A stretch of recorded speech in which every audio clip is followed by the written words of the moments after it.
One of the aspects that causes a lot of stress in many of our lives is the fear of conflict, whether it's actual conflict that we're dealing with right now or just the fear that it's going to happen, because conflict happens sometimes at work as well as in our personal lives. And I don't know about you, but um, most of us weren't raised with very good examples of handling conflict. I know in my family, especially my mother, she was the great smoother over, the one that tried to mediate and calm things down as quickly as possible, sometimes at the expense of herself. And I observed this as a child, and I got the feeling, rather either spoken or implied, that others people's feelings, other people's preferences and desires were more important than my own. And so at times feeling like I had lost a voice, that I couldn't speak up, not if I was going to say something that made somebody else unhappy or disagree with me. And so conflict hasn't been easy for me to deal with in my life. Uh, although sometimes when I played certain roles, I was able to handle it better, and maybe you feel the same. Like when in my first career as an educator, I was able to set good boundaries and to handle conflict in the classroom and got more comfortable with that and was able to do that. But outside of the classroom, still and in other situations, had difficulty with handling it. My default was always to, in the fight or flight, my default normally was to flee, to avoid the person, to avoid the situation, and to not deal with it. And most recently, this has been front of my mind because I had an issue of conflict where someone was unhappy with me and it was via email. And I noticed, and maybe this is the first step to handling conflict in a better way, is I really noticed when I was triggered and the feelings that happen in my body, that tension, that fear, that anger that came up immediately when I got that email. And so just noticing it can be the first step, and noticing it as early as possible rather than shoving it under the rug, basically, burying it, just dealing with it, going forward, and ignoring it. So noticing it is the first step. And then I had to calm myself, because if I had responded initially when I was in fight or flight, I don't think it would have been a very good response, a very productive response. Because when you go into fight or flight, you basically, your prefrontal cortex is basically shut down or working at very minimal rate, because the rest of your brain says it's more important for us to be able to fight or run really fast than it is to think productively. And so when your prefrontal cortex is shut down, then that's when we react in ways we either become speechless and can't say anything at all, or we become a moron and just say stupid things that don't even make sense. And afterwards you're going, why did I say that? That was the most stupid thing. Or you say things you don't really mean. And so taking a step backwards and calming yourself is really, really important. And then deciding how you are going to respond.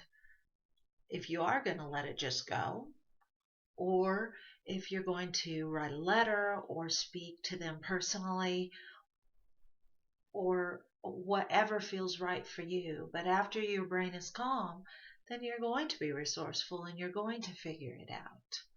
And so in my case, I chose to send an email back and speak up for myself, and it felt good. It was scary, but it also felt good. And this person probably won't be happy with my response. They won't be happy with me. They won't like me very much. But I felt like I stood up for myself rather than just sucking it up and being quiet just because it would smooth the waters. And so because the first step in any sort of conflict situation is to calm the brain, my very favorite way to do that is by tapping. And I've talked about tapping in some of my blog entries before, and I've tapped on them. So if this is the first time you've heard of it, you can go back, well, just a couple blog entries, and I have a link on the science behind tapping. So it's not completely woo-woo or out there.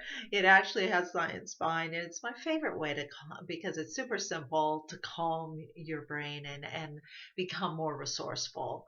And so I'm going to tap a little bit with you today. As always, whenever you do a self-help technique, take full responsibility for your own mental health. So if, as we're tapping, a memory comes up that really triggers you and has high emotion, you don't want to deal with it right now, you want to leave it for later, then just imagine yourself putting that whole instance in a box, shutting it away and saying, I will deal with it later. And then just do a few more rounds of tapping on the feelings in your body, not on the incident, but just on how you're feeling in your body till you feel calmer. And of course, I'm always here for you, so you can always contact me to help you through that if you want. So I'd like you to think of either a recent conflict that you've had that's still bothering you. Maybe it's an old one that's still bothering you, or a conflict you're afraid you're going to have. Maybe you're going to have to talk to your boss, or you're going to have to talk to someone who works for you and have a hard discussion. And so focus on that right now, and let's tap. Even though I'm thinking of this part of my life that's going to cause conflict or has caused conflict, and it's bothering me, I love and accept myself anyway. Even though I don't really want to deal with this, I'd rather run away. I'd rather not say anything. Part of me knows that I need to, and that it's the right thing to do for myself and for others. And I love and accept myself even though I have these fears. Even though I'm afraid to speak up for myself, I don't like people to be angry with me. I want everyone to like me, but I know I need to speak up. I accept myself and all these feelings. Eyebrow. These feelings of fear. I don't know what to say. I don't think they'll be very happy with me. I don't think people will be happy with my decision, even though I feel it's right. I don't like dealing with conflict. I am afraid that I won't know what to say. But I choose to speak up now and take a deep breath. Now, if you're still feeling a lot of emotion, on a scale of 0 to 10, 10 being the highest, 0 being nothing, you're about a 5 or higher, then you might want to keep tapping on the feelings and the thoughts that are coming up until you feel calmer. But right now I'm going to move to the positive round, and you can move with me if you feel calm and ready to do so. I choose to speak up for myself. I haven't always done it, but I choose to do it now. I choose to speak up in a respectful and truthful way, speaking my truth. If people don't like it, that's okay. It's time to be my own hero and to speak up now and take a deep breath. I just read this morning the phrase, be your own hero. And so often many of us were waiting for somebody else to speak up for us, to be our defender, to say what we wanted to say. But it's time now. It's time now to be your own hero, to speak up for yourself in a way that feels right for you. And I encourage you to do that. And as you do that, as you begin to speak up for yourself, as you begin to set good boundaries, handle conflict in a productive way, then the stress around that will lower a little bit. We may never like conflict. I mean, who does? But the stress around it will lower because we know that we have the resources and the tools to handle stress in a productive way. So go on out and have an amazing day.